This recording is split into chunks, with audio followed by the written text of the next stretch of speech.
തമ്പാനൂർ രവി, അതായത് മുഖ്യമന്ത്രിയുടെ ഏറ്റവും വലങ്കൈ എന്നൊക്കെ വിശേഷിപ്പിക്കാവുന്ന തമ്പാനൂർ രവി അദ്ദേഹത്തെ സോളാർ സരിതയെ 400-ലധികം തവണ ടെലിഫോണിൽ ബന്ധപ്പെട്ടിരുന്നതിൻ്റെ വ്യക്തമായ രേഖകളും പുറത്തു വന്നിരുന്നു. എന്തിനാണ് തമ്പാനൂർ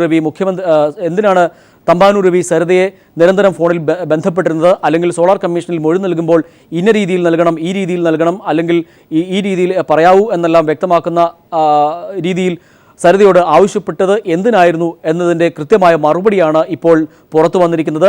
മുഖ്യമന്ത്രി ഉമ്മൻചാണ്ടിക്കേറ്റ കനത്ത പ്രഹരം തന്നെയാണ് ഇതിലൂടെ ഇപ്പോൾ പുറത്തു വന്നിരിക്കുന്നത്. സ്വാഭാവികമായും ഒരു മുഖ്യമന്ത്രിക്കെതിരെ ഇത്തരത്തിൽ ഒരു ആക്ഷേപം ഉന്നയിക്കുമ്പോൾ, അല്ലെങ്കിൽ അത്തരത്തിൽ ഒരു കത്തെഴുതുമ്പോൾ സംസ്ഥാന മുഖ്യമന്ത്രിക്കെതിരെ ഒരു സ്ത്രീ ആ രീതിയിൽ നുണ പ്രചരിപ്പിക്കാൻ കഴിയും എന്ന് നമുക്ക് പറയാൻ കഴിയുകയില്ല. പ്രദീപ്. യെസ്, ദിനകർ, കെ ജിയിലേക്ക് എത്താം. അഡ്വക്കേറ്റ് PS സലീം കൂടി ചേരുന്നു. ശ്രീ PS സലീം, സംസ്ഥാനത്തെ മുഖ്യമന്ത്രിക്കെതിരെ ഗുരുതരമായ ആരോപണം ഉയർന്നിരിക്കുന്നു. ഒരു ആരോപണമല്ല, കത്തിലെ വസ്തുതകൾ. ക്ലിഫ് ഹൗസിൽ വെച്ച് മുഖ്യമന്ത്രി ഉമ്മൻചാണ്ടി തന്നെ ലൈംഗികമായി പീഡിപ്പിച്ചു. അത് സ്ഥിരീകരിക്കുകയാണ് സരിത. ഇനിയും സംശയമാണോ? സരിത എഴുതിയ കത്താണ്, സരിത എഴുതിയ കത്ത്. അത് തന്നെയാണ് ഞാൻ ചോദിച്ചത്. എന്റെ ചോദ്യം അത് തന്നെ. ഈ പ്രദീപ്, ഇത് കേരളത്തിൽ നമ്മൾ കുറെ സെലിബ്രേറ്റ് ചെയ്തതല്ലേ? എനിക്ക് മനസ്സിലാവാത്തൊരു കാര്യമാണ്. നമ്മുടെ ഒരു ഒരു ഒരു ഒരു സംസ്കാരത്തിനും നമ്മുടെ ഒരു പൈതൃകത്തേക്ക് ഇത്ര ആക്ഷേപിക്കുന്ന രീതിയിലുള്ള ഒരു ഒരിക്കലും കേരളത്തിൽ ഒരു കാലത്തും രാഷ്ട്രീയ പ്രേരിതമായ ആരോപണമുണ്ടെങ്കിലും ഇത്തരം ഒരു നിലവാര തകർച്ചയിലേക്ക് ആർക്കും പോകേണ്ടി വന്നിട്ടില്ല. Shri P S Saleem just ഒന്ന് ഇടപെടുകയാണ്. ആർക്കാണ് ഇവിടെ സദാചാരമില്ലാതായത്?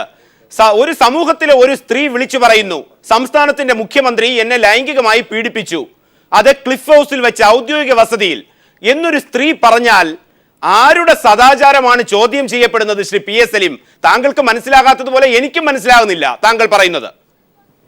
എനിക്ക് മനസ്സിലാവുന്നുണ്ട്.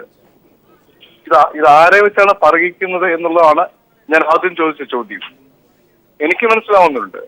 യെസ്, ഇത് വിശുദ്ധിയായി വാഴ്ത്തപ്പെട്ട ഒരാളുടെ മുഖ്യമന്ത്രി മാധ്യമങ്ങളെ കാണുന്നു. PS സലീം, താങ്കളിലേക്ക് എത്താം. മുഖ്യമന്ത്രി മാധ്യമങ്ങളെ കാണുന്നു തത്സമയം.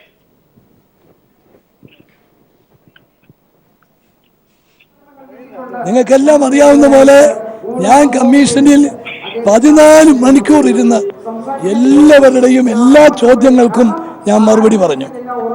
ഈ സമയത്തെല്ലാം ഇവരുടെ വക്കീല് അവിടെ ഉണ്ടായിരുന്നു. അദ്ദേഹം ഒന്നും ഇതിങ്ങനെ ഒരു സൂചന പോലും പറഞ്ഞിട്ടില്ല. അപ്പം ഇതിന്റെ പുറകിൽ തെരഞ്ഞെടുപ്പുമായി ബന്ധപ്പെട്ട വ്യക്തമായ ഒരു ഗൂഢാലോചനയുണ്ട്.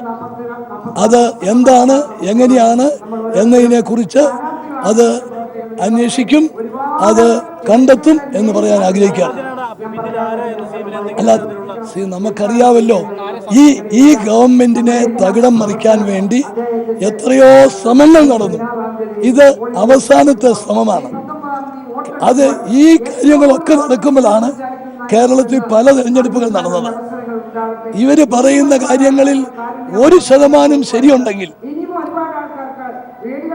ജനങ്ങളുടെ പ്രതികരണം എന്തായിരിക്കും? പക്ഷേ ഇവിടുത്തെ ജനങ്ങൾ 1% പോലും വിശ്വസിക്കുന്നില്ല എന്നുള്ളത് കൊണ്ടാണ് ഇപ്പോൾ നിരവധി അവസരം. ഇത് 3 കൊല്ലമാകുക. 3 കൊല്ലമായിട്ടുള്ള കാര്യങ്ങളാണ്. ഇതിന്റെ പിന്നില് വ്യക്തമായിട്ടുള്ള ശക്തികളുണ്ട്. അതാരാ എന്നുള്ളതിനെ കുറിച്ച് കണ്ടെത്താൻ ശ്രമിക്കും. അല്ലല്ല,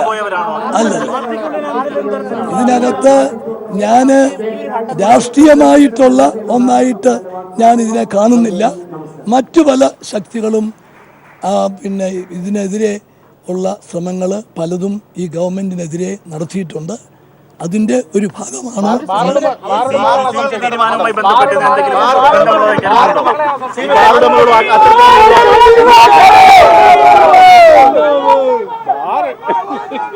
യെസ്, 2013 ജൂലൈയിൽ സരിത എസ് നായർ എഴുതിയ കത്ത് പുറത്താകുമ്പോൾ അതിൽ മുഖ്യമന്ത്രി ഉമ്മൻചാണ്ടി തന്നെ ക്ലിഫ് ഹൗസിൽ വെച്ച് ലൈംഗികമായി പീഡിപ്പിച്ചു. അതോടൊപ്പം ഒരു സംസ്ഥാന മന്ത്രിയുടെ വസതിയിൽ വെച്ച് കേന്ദ്രമന്ത്രി ബലാത്സംഗം ചെയ്തു. Advocate PS Saleem, KPCC secretary, advocate PS Saleem, മുഖ്യമന്ത്രി പറഞ്ഞ വാക്കുകൾ താങ്കൾ കേട്ട് കാണും. അതിനപ്പുറം താങ്കൾക്ക് എന്ത് പറയാനുണ്ട്? യെസ്, പി എസ് സലീമിലേക്ക് എത്താം. K G Dinakar, K G, മുഖ്യമന്ത്രിയുടെ വാക്കുകൾ അവിടെ അദ്ദേഹം പറയുന്നത് സോളാർ കമ്മീഷനിൽ സരിതയുടെ അഭിഭാഷകൻ ചോദിച്ചില്ല, രാഷ്ട്രീയ ഗൂഢാലോചന എന്ന് പറയുന്നു. രാഷ്ട്രീയ ഗൂഢാലോചന അത് രാഷ്ട്രീയമായി കാണുന്നില്ല എന്നടക്കം കാര്യങ്ങൾ വരുമ്പോൾ അന്നുയർന്ന ആരോപണങ്ങൾ, ഇതൊക്കെ നാം ഒട്ടനവധി മന്ത്രിമാരുടെ പേരുകളിലൊക്കെ ചർച്ച ചെയ്തതാണ്. ലൈംഗിക ആരോപണം പക്ഷേ ഏറ്റവും പ്രത്യക്ഷമായി ഇന്നായിരിക്കും ചർച്ച ചെയ്യുക. അവിടെ ഉയർന്നു കേൾക്കുന്ന പേര് മുഖ്യമന്ത്രി ഉമ്മൻചാണ്ടിയുടേതും. സരിത അടിവരയിടുകയാണ് തന്റെ കത്തിന്റെ സാധ്യതയെക്കുറിച്ചും അതിന്റെ സത്യസന്ധതയെക്കുറിച്ചും. പ്രദീപ്, തീർച്ചയായും മുഖ്യമന്ത്രി ഉമ്മൻചാണ്ടി വ്യക്തമാക്കുന്നത് അദ്ദേഹം 14 മണിക്കൂറോളം സോളാർ കമ്മീഷനിൽ മൊഴി നൽകി തന്നെ ചോദ്യം ചെയ്തു. അത് വ്യക്തമാക്കിയതുമാണ്. അന്ന് സരിതയുടെ അഭിഭാഷകൻ ഇക്കാര്യത്തിൽ ഇതുമായി ബന്ധപ്പെട്ടുകൊണ്ട് യാതൊരു ചോദ്യങ്ങളും ഉന്നയിച്ചില്ല, അല്ലെങ്കിൽ ആക്ഷേപം ഉന്നയിച്ചില്ല എന്നാണ് അദ്ദേഹം പറഞ്ഞു വയ്ക്കുന്നത്. എന്നാൽ സരിത തന്നെ ഇക്കാര്യം വ്യക്തമാക്കുന്നുണ്ട്. ഇക്കാര്യം താൻ സോളാർ കമ്മീഷനിൽ ഈ കത്ത് നൽകിയിട്ടില്ല. താൻ 2 കുട്ടികളുടെ മാതാവാണ്. അവരുടെ ഭാവിയെ കരുതിയാണ്, അല്ലെങ്കിൽ അപമാന ഭയം മൂലമാണ് ഇത്തരത്തിൽ ഈ കാര്യം സോളാർ കമ്മീഷനിൽ പറയാതിരുന്നത് എന്ന് സരിത തന്നെ വ്യക്തമാക്കുകയും ചെയ്യുന്നുണ്ട്. V S Sunilkumar M L A കൂടി ചേരുന്നു. Shri V S Sunilkumar M L A, Saritha 2013 എഴുതിയ കത്ത് പുറത്തു വരുമ്പോൾ അവിടെ മുഖ്യമന്ത്രി ഉമ്മൻചാണ്ടി ക്ലിഫ് ഹൗസിൽ വെച്ച് തന്നെ ലൈംഗികമായി പീഡിപ്പിച്ചു. മറ്റ് പല കാര്യങ്ങളും ഉണ്ട് അതിന് ചുവടെ. പക്ഷേ ഏറ്റവും പ്രത്യക്ഷമായി ഇന്നുള്ളത് മുഖ്യമന്ത്രിക്കെതിരെ ഗുരുതരമായ ലൈംഗിക ആരോപണം. സരിത കത്ത് സ്ഥിരീകരിക്കുകയും ചെയ്യുകയാണ്. ഇത് വളരെ ഗൗരവമായൊരു വിഷയമാണ്. കാരണം ഈ കാര്യം ഇപ്പൊ പുറത്തു വന്നതാണെങ്കിലും വളരെ നേരത്തെ തന്നെ 2013 മുതൽ കേരളത്തിൽ ചെയ്യപ്പെട്ടുകൊണ്ടിരിക്കുന്ന ഒരു കാര്യമാണ്. പക്ഷെ ഇതിന്റെ സ്ഥിരീകരണം പുറത്തു വരുന്നതിന് പല പരിമിതികൾ ഉണ്ടായിരുന്നു. നേരത്തെ സരിത എഴുതിയ കത്ത് വളരെ വിവാദമായിരുന്നു. 2 കാര്യങ്ങളാണ് കേരളത്തിൽ ഈ സോളാർ അഴിമതി കേസിൽ വിവാദമായിരുന്നു. ഒന്ന്, സോളാർ അഴിമതിയുമായി ബന്ധപ്പെട്ടുകൊണ്ട് സരിതയും ശ്രീധരൻ നായരും തമ്മിൽ ഉമ്മൻചാണ്ടി നടത്തിയ കൂടിക്കാഴ്ചയെ സംബന്ധിച്ച കാര്യവും. രണ്ടാമത്തെ കാര്യം സരിത ജയിലിൽ വെച്ച് എഴുതിയിരിക്കുന്ന കത്തുമാണ്. ഈ 2 കാര്യങ്ങളും പുറത്തു വരാതിരിക്കാൻ വേണ്ടി സർക്കാരിന്റെ സർവ്വ സംവിധാനങ്ങളും ദുരുപയോഗം ചെയ്തുകൊണ്ടാണ് ഇത് പുറത്തു വരാതിരിക്കാൻ വേണ്ടിയിട്ടുള്ള കള്ളക്കളികളും ഒക്കെ കേരളത്തിൽ നടന്നു. ഇതെല്ലാം ജനങ്ങൾക്ക് അറിയാവുന്ന കാര്യമാണ്. പക്ഷെ ഇന്ന് ഈ കത്തിന്റെ നിജസ്ഥിതി പുറത്തു വന്നിരിക്കുന്നു. ഇതിന്റെ പ്രധാന കഥാപാത്രമായിരിക്കുന്ന ഇതിന്റെ മുഖ്യപ്രതി കക്ഷിയായിരിക്കുന്ന സരിത തന്നെ ഇത് സ്ഥിരീകരിക്കുകയും ചെയ്തതോടുകൂടി ആ അധ്യായം ഇവിടെ വീണ്ടും തുറക്കുകയാണ്. പക്ഷെ ഞാനൊരു കാര്യം ഇതിനെ സംബന്ധിച്ച്, ഇത് ഇലക്ഷൻ കാലഘട്ടമായതുകൊണ്ടും ഇലക്ഷൻ കാലഘട്ടത്തിലും പുറത്തു വന്നിരിക്കുന്ന ഒരു കാര്യമായതുകൊണ്ടും ഞാൻ അതിനെ സംബന്ധിച്ച കമന്റുകൾ ഞാൻ റിസർവ് ചെയ്യാണ്. അത് കാരണം ഈ തെരഞ്ഞെടുപ്പ് കാലഘട്ടത്തിൽ ഇടതുപക്ഷ ജനാധിപത്യ മുന്നണി ഇത് ദുരുപയോഗം ചെയ്തുകൊണ്ട് വേണ്ട ഞങ്ങൾക്ക് ജയിക്കാൻ. പക്ഷേ ഈ കാര്യങ്ങൾ ജനങ്ങൾ കാണണം, ജനങ്ങൾ അറിയണം. ഞങ്ങൾ പറഞ്ഞുകൊണ്ടിരുന്ന കാര്യം കേരളത്തിന്റെ രാഷ്ട്രീയത്തിൽ ഒരിക്കലും സംഭവിക്കാൻ പാടില്ലാത്ത കാര്യങ്ങളെ പറ്റി ഇടതുപക്ഷ പാർട്ടികൾ പറഞ്ഞുകൊണ്ടിരുന്ന കാര്യത്തെ സംബന്ധിച്ച് ഞങ്ങൾക്കെതിരായി ഉന്നയിക്കപ്പെട്ടിരിക്കുന്ന ആരോപണങ്ങൾ പലതുമായിരുന്നു. ഇപ്പൊ കാര്യങ്ങളെല്ലാം വ്യക്തമാക്കിയിരിക്കുന്ന സാഹചര്യത്തിൽ ജനങ്ങൾ തീരുമാനിക്കട്ടെ. അത് സംബന്ധിച്ച ഒരു കമന്റും ഞാൻ തൽക്കാലം പറയാൻ ആഗ്രഹിക്കുന്നില്ല. ശ്രീ വി എസ് സുനിൽകുമാർ, അത്തരത്തിലുള്ള അഭിപ്രായ പ്രകടനങ്ങൾക്ക് അപ്പുറത്തേക്ക് ഇതിനൊരു നിയമവ്യവസ്ഥയും ഉണ്ട്. എനിക്ക് ആദ്യം ചോദിക്കാനുള്ളത്, മുഖ്യമന്ത്രിയുടെ ഇന്നത്തെ വാദഗതി, അതായത് എന്തുകൊണ്ട് സോളാർ കമ്മീഷനിൽ സരിതയുടെ അഭിഭാഷകൻ ചോദിച്ചില്ല? അതിൽ കൃത്യമായി സോളാർ കമ്മീഷന്റെ പരിധികൾ വിപുലമാണെങ്കിൽ കൂടിയും സരിത തന്നെ പറയുന്നു, ഈ കത്ത് ഞാൻ സോളാർ കമ്മീഷനിൽ നൽകിയിട്ടില്ല. അതിന്റെ കാരണങ്ങൾ അവർക്ക് അവരുടേതായ ന്യായീകരണമുണ്ട്. അപ്പോഴും അതിന്റെ ലീഗാലിറ്റി ഇത്തരത്തിലാണോ സംസ്ഥാനത്തിന്റെ ഒരു മുഖ്യമന്ത്രി അടക്കം നിലപാടെടുക്കേണ്ടത്? ഇത്തരം പരാമർശങ്ങൾ വരുമ്പോൾ സുപ്രീം കോടതിയുടെ വളരെ വ്യക്തമായ നിർദ്ദേശങ്ങളുണ്ട്, മാർഗനിർദ്ദേശങ്ങളുണ്ട് നിയമപരമായി. അല്ല, ഈ സോളാർ കേസിന്റെ പല ഘട്ടങ്ങളിലും കേരളത്തിന്റെ മുഖ്യമന്ത്രി ശ്രീമാൻ ഉമ്മൻചാണ്ടി നടത്തിയിട്ടുള്ള പല അഭിപ്രായ പ്രകടനങ്ങളും ശുദ്ധ അസംബന്ധങ്ങളാണ്. അത്തരമൊരു അസംബന്ധങ്ങളിൽ ഒന്ന് മാത്രമായിട്ടാണ് ഞാനിന്ന് കാണുന്നത് അദ്ദേഹത്തിന്റെ ഇപ്പോഴത്തെ കമന്റ്. ഞാൻ അതിന് മുഖവിലേക്ക് എടുക്കാൻ ആഗ്രഹിക്കുന്നില്ല. പിന്നെ അദ്ദേഹം ചോദിച്ചൊരു ചോദ്യം, 14 മണിക്കൂർ എന്നെ വിസ്തരിച്ചിട്ട് ഞാൻ മൊഴി കൊടുത്തിട്ടും എന്തുകൊണ്ട് എന്നോട് ഇതുവരെ ചോദിച്ചില്ല എന്നുള്ളതാണ്. അതിന് സരിതയുടെ അഭിഭാഷകൻ തന്നെ ഒരു മറുപടി കൊടുത്ത് അതിന് ഓർമ്മയുണ്ടാവും ഞാൻ പ്രതീക്ഷിക്കുകയാണ്. കാരണം സരിതയെ സംബന്ധിച്ച് സരിതയുമായി ബന്ധപ്പെട്ടുകൊണ്ടോ ഒരിക്കൽ പോലും മുഖ്യമന്ത്രിയുടെ 14 മണിക്കൂർ നീണ്ടുനിന്ന അദ്ദേഹത്തിന്റെ പ്രഭാഷണത്തിനിടയിലും മൊഴികൾക്കിടയിലും ഒരിക്കൽ പോലും അവർ അപകീർത്തിപ്പെടുത്തുന്ന വിധത്തിലുള്ള ഒരു കാര്യം പറയാത്ത സാഹചര്യത്തിൽ ഞങ്ങൾ എന്തിനാണ് പിന്നെ മുഖ്യമന്ത്രി ക്രോസ് ചെയ്യേണ്ട കാര്യം എന്നാണ് അവർ സൂചിപ്പിച്ചത്. അപ്പോ ഇതിനകത്ത് പല അഡ്ജസ്റ്റ്മെന്റുകളും പരസ്പരം നടന്നിട്ടുണ്ട്. ഇപ്പൊ ഇത് പുറത്തു വരാനിടയിലേക്ക് സാഹചര്യത്തെ സംബന്ധിച്ച് ചർച്ച ചെയ്യാൻ ഞാൻ ആഗ്രഹിക്കുന്നില്ല. വസ്തുതയുണ്ട് എന്നുള്ള കാര്യം മാത്രമാണ് നമ്മൾ ചർച്ച ചെയ്യേണ്ട കാര്യം. വസ്തുതയുണ്ട് എന്നുണ്ടെങ്കിൽ അത് അതീവ ഗുരുതരമാണ്. അതീവ ഗുരുതരമാണെന്ന് മാത്രമല്ല, പിന്നെ അതിനെപ്പറ്റി വേറൊരു ചർച്ചയുടെ ആവശ്യം തന്നെയില്ല. കാരണം ഇതുവരെ നാം ചർച്ച നടത്തി പല ആരോപണങ്ങളുടെ പേരിൽ ഇതിനെ തമസ്കരിക്കുകയും ഒക്കെ ചെയ്ത കാര്യം ഇന്ന് വളരെ സത്യമായി പുറപ്പെട്ടിട്ടുണ്ട് എങ്കിൽ കാര്യങ്ങളെല്ലാം കഴിയണമല്ലോ. ശ്രീ വി എസ് സുനിൽകുമാർ, അവിടെ നമുക്കൊരു നിയമസഭാ സംവിധാനങ്ങളുണ്ട്, നിയമമുണ്ട്, നിയമം മാറ്റിവെക്കാം. മുഖ്യമന്ത്രിയാണ് നിയമസഭയുടെ നാഥനായിട്ടുള്ളത്. ഒരു സാമാജികൻ എന്നുള്ള രീതിയിൽ ഇത്തരം ആരോപണങ്ങൾ ഇപ്പോൾ വന്നാൽ, പോയ കാലമൊക്കെ നിൽക്കട്ടെ, ഇന്ന് ആരോപണം വരുന്നു, കത്തിൽ ഇന്ന കാര്യങ്ങളാണ്, വളരെ സ്പെസിഫിക് ആണ്. മുഖ്യമന്ത്രിയെ ഒറ്റയ്ക്കല്ല പറയുന്നത്, കേന്ദ്രമന്ത്രി ബലാത്സംഗം ചെയ്തു എന്നൊരു സ്ത്രീ പറയുകയാണ്. അതെവിടെ വെച്ച്? ഒരു സംസ്ഥാനത്തെ മന്ത്രിയുടെ വസതിയിൽ വെച്ച്. അതോടൊപ്പം കേന്ദ്രമന്ത്രിമാർക്ക് കാഴ്ചവെക്കാൻ രമേശ് ചെന്നിത്തലയുടെ PA നിർബന്ധിച്ചു. ഈ ആരോപണങ്ങളൊക്കെ നിൽക്കുമ്പോൾ ആരോ ആയിക്കൊള്ളട്ടെ, അതിലെ രാഷ്ട്രീയം ഒന്നുമല്ല എനിക്കറിയേണ്ടത്. ഒരു MLA എന്നുള്ള രീതിയിൽ നമ്മുടെ നീതിന്യായ വ്യവസ്ഥകൾ അനുസരിച്ചാണെങ്കിൽ സമൂഹത്തിലെ ഒരു സ്ത്രീ ആരോപണം ഉന്നയിച്ചിരിക്കുന്നു, ആ ഒരു വ്യക്തി ഒരു ഇൻഡിവിജ്വൽ റൈറ്റ് ആണെങ്കിൽ ആ വ്യക്തികളെ സംരക്ഷിക്കുമെന്ന് ഭരണഘടനാപരമായി പ്രതിജ്ഞയെടുത്ത ആളുകൾക്ക് നേരെയാണ്. അല്ല, ഈ ഒരു വെളിപ്പെടുത്തൽ ഒരു സ്ത്രീ നടത്തി കഴിഞ്ഞാൽ നിലവിലുള്ള ഇന്ത്യൻ പീനൽ കോഡ് അനുസരിച്ച് മുഖ്യമന്ത്രിക്കെതിരെ ക്രിമിനൽ കേസെടുക്കാൻ നിർബന്ധിതമാക്കപ്പെട്ടിരിക്കുകയാണ്. മുഖ്യമന്ത്രി എന്ന പദവിയിൽ ഇരിക്കാൻ അദ്ദേഹത്തിന്റെ യോഗ്യത നഷ്ടപ്പെട്ടു കഴിഞ്ഞിരിക്കുന്നു. അദ്ദേഹത്തിന് ആ പദവിയിൽ ഇരിക്കാൻ ഇനി ഒരു നിമിഷം പോലുമുള്ള യോഗ്യത അദ്ദേഹത്തിന് നഷ്ടപ്പെട്ടു കഴിഞ്ഞിരിക്കുകയാണ്. ഈ യോഗ്യത അദ്ദേഹത്തിന് ഇന്ന് നഷ്ടപ്പെട്ടതല്ല, അദ്ദേഹത്തിന് എന്നോ നഷ്ടപ്പെട്ടു പോയതാണ്. എന്നാൽ ഇന്ന് വളരെ കൃത്യമായി അത് നഷ്ടപ്പെട്ടു എന്ന് വ്യക്തമാക്കുന്ന വിധത്തിൽ കാര്യങ്ങൾ വന്നിരിക്കുന്നു എന്നത് നമ്മുടെ മുമ്പിലുള്ള ഒരു വിഷയമാണ്. മുഖ്യമന്ത്രി രാജിവെക്കണം എന്ന് ഞങ്ങൾ കർക്കശമായിട്ട് പല ഘട്ടങ്ങൾ ആവശ്യപ്പെട്ടതാണ്. ഇന്നും ഞങ്ങൾ ആവശ്യപ്പെടുന്നത് പക്ഷേ മുഖ്യമന്ത്രി രാജിവെക്കുമെന്ന് ഞാൻ ഒരിക്കലും പ്രതീക്ഷിക്കുന്നില്ല. ഇത്രയും കാലം അദ്ദേഹത്തിന് പിടിച്ചു നിന്നിട്ടുണ്ടെങ്കിൽ അദ്ദേഹം പറഞ്ഞ വാക്കുണ്ട്, സത്യം തെളിയിക്കാൻ നാണം കെട്ടുകൊണ്ടാണെങ്കിൽ പോലും ഞാൻ അധികാരസ്ഥാനം തുടരാൻ ബാധ്യസ്ഥനാണ് എന്ന് പറഞ്ഞൊരു മുഖ്യമന്ത്രിയാണ് മുഖ്യമന്ത്രി. അങ്ങനെ ഒരാളോട് എന്താണ് നമ്മൾ ആവശ്യപ്പെടുന്നത്? നിങ്ങൾ പറയൂ, എന്താണ് നിങ്ങൾ ആവശ്യപ്പെടേണ്ടത്? അത്തരത്തിലൊരു പ്രതിസന്ധി അല്ല, അതിനപ്പുറത്തേക്ക് ഒരു നിയമസഭാ സാമാജികന്റെ കഷ്ടത എന്ന് തന്നെ ഞാൻ പറയുമ്പോഴും ആ കഷ്ടതയിലേക്ക് കൊണ്ടുപോകുന്ന ഒരു രാഷ്ട്രീയമുണ്ട്. അത് കോൺഗ്രസ് രാഷ്ട്രീയമാണെങ്കിൽ ഉമ്മൻചാണ്ടി തന്നെ പറയുന്നു ഗൂഢാലോചനയുണ്ട്. ആരാണ് ഈ ഗൂഢാലോചന നടത്തുന്നത്? അത്തരത്തിലുള്ള കാര്യങ്ങൾ വെറും ഗൂഢാലോചന എന്ന വാക്കുകൾ മാത്രം തപ്പിത്തടഞ്ഞ് സംസ്ഥാനത്തിന്റെ ഒരു ഭരണാധികാരിക്ക് എങ്ങനെ മുന്നോട്ട് പോകാൻ സാധിക്കും? അല്ല, നമ്മള് ഈ കാര്യങ്ങളെ സംബന്ധിച്ച് ഗൂഢാലോചന ഉണ്ടെന്ന് പറയുന്നത് യാതൊന്നുമില്ല. കാരണം ഇത് പുതിയ കാര്യമല്ല.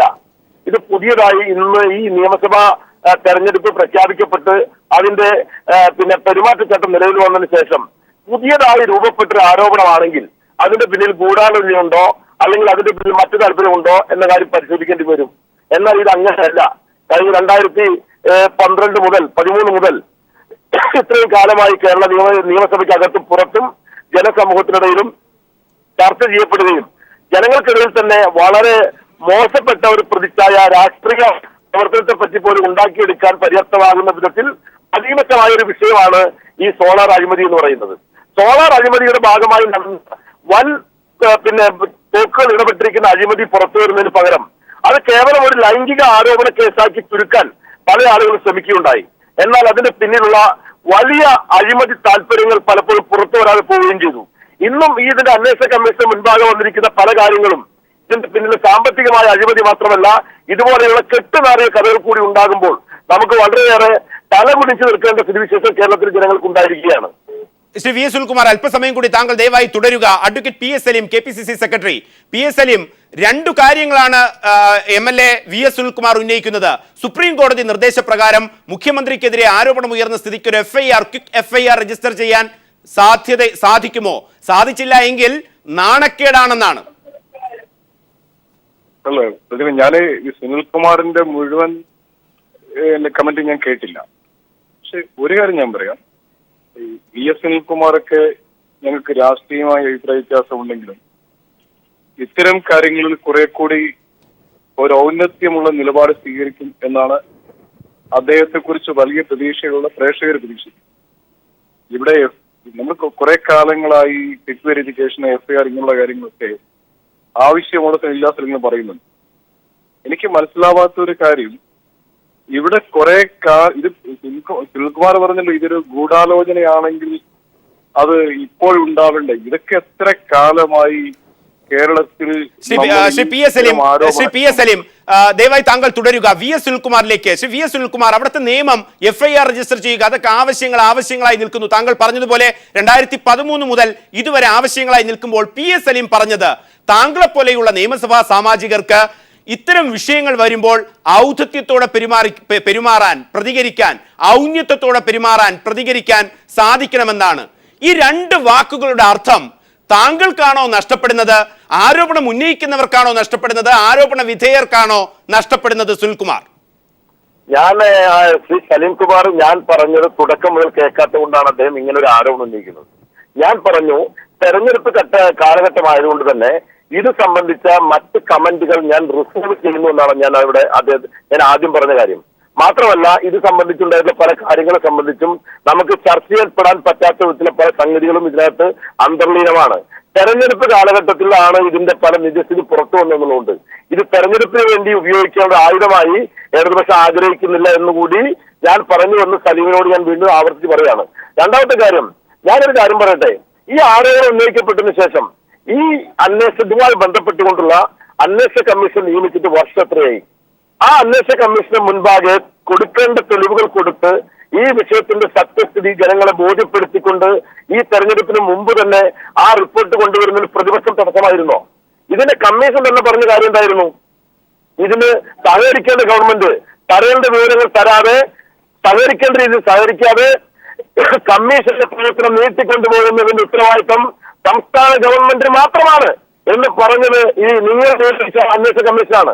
ഈ ഗവൺമെന്റിന് മാന്യത ഉണ്ടായിരുന്നെങ്കിൽ ആ ഗവൺമെന്റ് ചെയ്യേണ്ടിയിരുന്നത് തങ്ങൾക്കെതിരായി ഉയർന്നു വന്നിരിക്കുന്ന ഗുരുതരമായ ആരോപണം അത് അസത്യജടിലമായിട്ടുള്ള കേവലം ഗൂഢാലോചനയാണെങ്കിൽ ആ ഗൂഢാലോചന പുറത്തു കൊണ്ടുവരാനും ഇതിന്റെ പിന്നിലുള്ള താമസ താല്പര്യക്കാർ അവരാരാണെങ്കിലും അവരെ പുറത്തു കൊണ്ടുവരാനും വേണ്ടി ഗവൺമെന്റിന് കിട്ടിയ അവസരം നിങ്ങൾ എന്തുകൊണ്ട് ഉപയോഗപ്പെടുത്തിയിട്ടില്ല എന്ന കാര്യത്തിൽ മറുപടി പറയേണ്ടത് ഗവൺമെന്റാണ്. ഞങ്ങൾ പ്രതിപക്ഷം ഒരിക്കലും ഉമ്മൻചാണ്ടിക്കെതിരായിട്ട് നേരത്തെ ഞാൻ പറയുന്നു CDC വിഭാഗവുമായി ബന്ധപ്പെട്ട സമയത്ത് ഇങ്ങനെ ആരെയോ ഉന്നയിച്ചപ്പോൾ ഞാൻ പറഞ്ഞ എന്റെ ആദ്യത്തെ കമന്റ്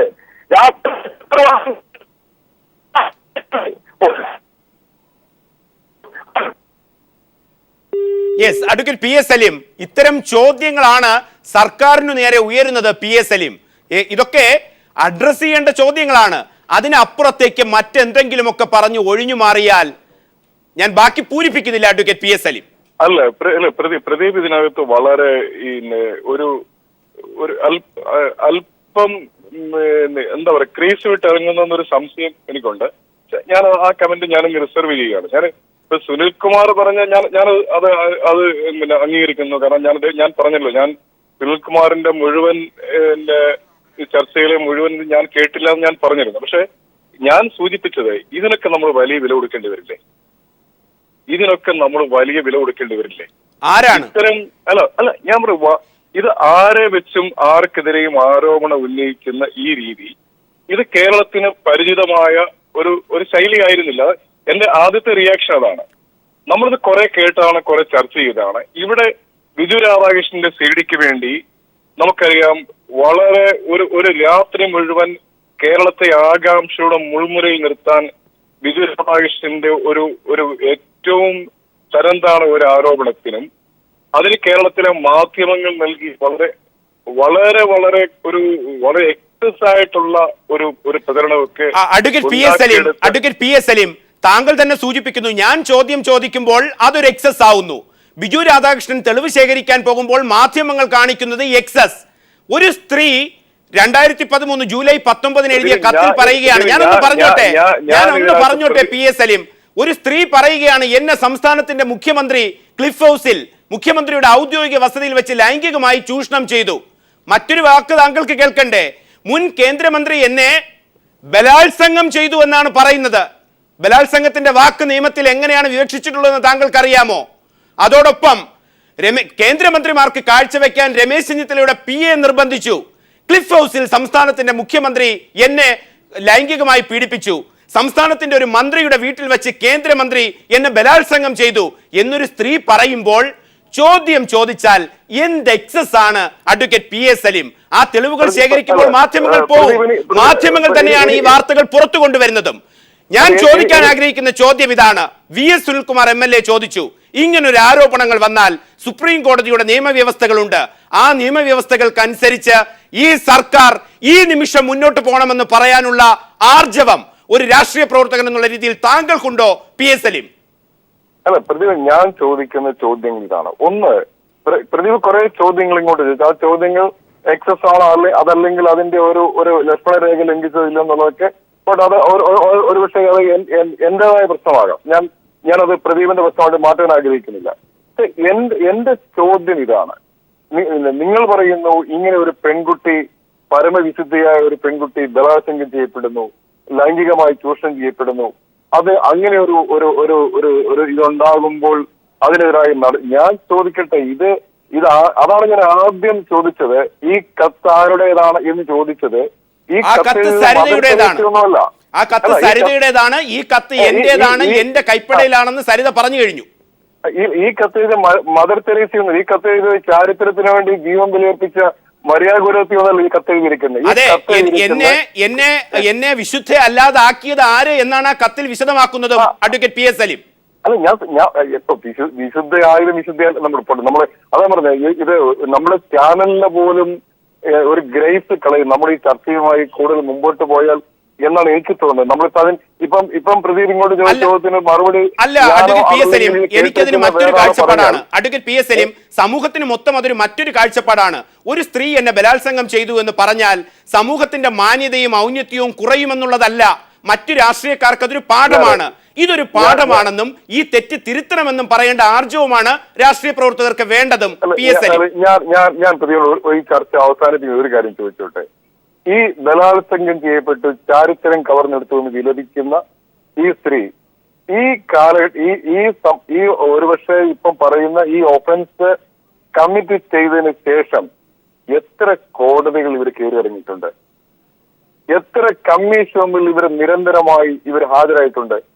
ആ സമയത്ത് ഇതൊന്നും വേണ്ടല്ലോ. അവരെത്രയോ കോടതി നടപടികളൊക്കെ ഒരുപക്ഷെ കേരളത്തിലെ ഒരു ക്രിമിനൽ അഭിഭാഷകനേക്കാൾ കൂടുതൽ കൃത്യമായി അറിയാവുന്ന ആളുകളാണ് ബിജു രാധാകൃഷ്ണൻ, സരിത നായർ. ഒരു വെള്ളക്കടലാസിൽ എഴുതി ഏതെങ്കിലും ഒരു കോടതി നൽകാമായിരുന്നില്ല. ശ്രീ പി എസ് സലീം, ഇടപെട്ട് ഒന്ന് പോകേണ്ടതുണ്ട്. താങ്കൾ ഇങ്ങനെ പറയുന്നത് കൊണ്ടാണ് ഞാനൊന്ന് ചോദിക്കട്ടെ.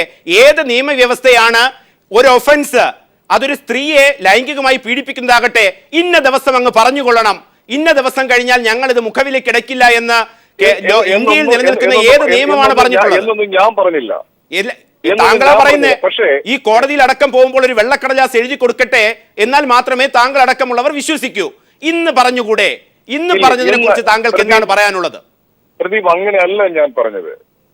ഈ പറയുന്ന നേരത്തെ സുനിൽകുമാർ പറഞ്ഞല്ലോ, ഇത് ഇപ്പോൾ തെരഞ്ഞെടുപ്പ് കാലങ്ങളിൽ ഉണ്ടായ ഒരു ഗൂഢാലോചന ഭാഗം ഉണ്ടായതല്ല എന്ന് അദ്ദേഹം സമർത്ഥിക്കാൻ ശ്രമിച്ച ഒരു സാഹചര്യമാണ് എന്റെ മനസ്സിൽ ഇപ്പോൾ ഞാനിത് പറയുമ്പോഴുള്ളത്.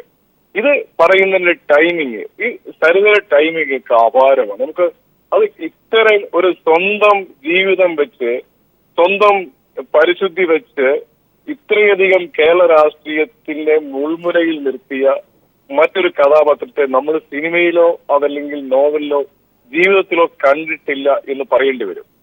ഇതിപ്പോ ആർക്കെതിരെയും ഞാൻ കേരളത്തിൽ ഇതിനും ഇങ്ങനെ ഒരു ആരോപണങ്ങൾ ആർക്കെങ്കിലും ഉന്നയിച്ചിട്ടുണ്ടോ? പക്ഷേ എന്തുകൊണ്ട് ഇപ്പോൾ ഉന്നയിക്കപ്പെടുന്നു? പി എസ് സലീം, കേരളത്തിന്റെ രാഷ്ട്രീയ ചരിത്രം നമുക്ക് എല്ലാവർക്കും അറിയാം, എല്ലാ രാഷ്ട്രീയ നേതാക്കളെ കുറിച്ചും. എന്തുകൊണ്ട് ഒരു സ്ത്രീക്ക് ഇപ്പോൾ ഇങ്ങനെ ഒരു നേതാവിനെതിരെ അല്ലെങ്കിൽ ഒരു പറ്റം നേതാക്കൾക്കെതിരെ ഉന്നയിക്കേണ്ടി വരുന്നു?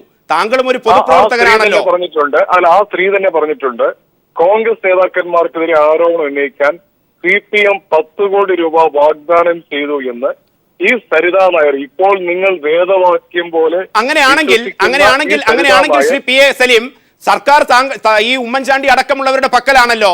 അവരുടെ അക്കൗണ്ട് പരിശോധിച്ചോ താങ്കളുടെ നേതാക്കൾ? ഈ 10 കോടി രൂപ സരിതയുടെ അക്കൗണ്ടിൽ വന്നിട്ടുണ്ടോ എന്ന് അറിയാൻ അങ്ങ് അമേരിക്കയിലൊന്നും പോകണ്ട പി എസ് സലീം. സരിതയുടെ അക്കൗണ്ട് മാത്രം പരിശോധിച്ചാൽ മതി. ഒരു നോർമൽ പ്രൊസീജിയർ ഏതൊരു സാധാരണ വ്യക്തിക്കും അറിയാം. താങ്കൾ ദയവായി ശ്രദ്ധിക്കൂ. 10 കോടി രൂപ CPIM, എനിക്ക് CPIMന്റെ വക്കാലത്ത് എടുക്കണ്ട, താങ്കൾ പറഞ്ഞതുകൊണ്ട് ഒരു 10 കോടി രൂപ ഒരാളുടെ അക്കൗണ്ടിൽ വന്നുവെങ്കിൽ മുഖ്യമന്ത്രിയുടെ അടുത്തും ആഭ്യന്തരമന്ത്രിയൊക്കെ നിങ്ങളുടെ നേതാക്കൾ ഭരിക്കുമ്പോൾ ഗൂഢാലോചന നടന്നുവെങ്കിൽ, പ്ലീസ് ലിസൺ, ദയവായി ചോദിക്കൂ, ദയവായി ഒന്ന് ശ്രദ്ധിക്കൂ, താങ്കൾക്ക് മറുപടി പറയാൻ അവസരം തരാം. 1ഉം 2ഉം ലക്ഷമോ 10ഉം 15ന്റെയും രൂപയുടെയോ കണക്കല്ല പി എസ് സലീം പറയുന്നത്. 10 കോടി രൂപ ഇന്ത്യയിലെ ഒരു സാധാരണ പൗരന്റെ അക്കൗണ്ടിൽ ഒരു 10 കോടി രൂപ വന്നാൽ 3 വർഷമായിട്ടും താങ്കൾ ഉന്നയിക്കുന്ന ആരോപണമാണെങ്കിൽ അത് കണ്ടുപിടിക്കാൻ എന്തുകൊണ്ട് ഈ മുഖ്യമന്ത്രിക്ക് സാധിച്ചില്ല? താങ്കളുടെ മുഖ്യമന്ത്രിക്ക് എന്തുകൊണ്ട് ആഭ്യന്തരമന്ത്രിക്ക് സാധിച്ചില്ല? താങ്കളുടെ ആഭ്യന്തരമന്ത്രിക്ക്? അതിന് ഉത്തരമുണ്ടോ പി എസ് സലീം? പ്രദീപ്, ഞാൻ പറയുന്ന പ്രദീപ് ശ്രദ്ധിക്കുന്നില്ല. കാരണം 10 കോടി രൂപ വാഗ്ദാനം ചെയ്തു എന്ന് സരിത പറഞ്ഞ കാര്യമാണ് ഞാൻ ഈ ചർച്ചയിൽ ഉന്നയിച്ച ഒരു വിഷയം. അപ്പൊ കിട്ടിയിട്ടില്ല. CPM നൽകുന്നു അവരുടെ അക്കൗണ്ടിൽ. അല്ല, അതാണ് പറഞ്ഞത്. അല്ല, അപ്പൊ കിട്ടിയോ? അല്ല, അത് കൃത്യമായി ഞാൻ കിട്ടിയോ? അങ്ങനെയാണെങ്കിൽ അത് കിട്ടിയിട്ടായിരിക്കണമല്ലോ സരിത ഈ ആരോപണങ്ങൾ പരസ്യമാക്കുന്നത്.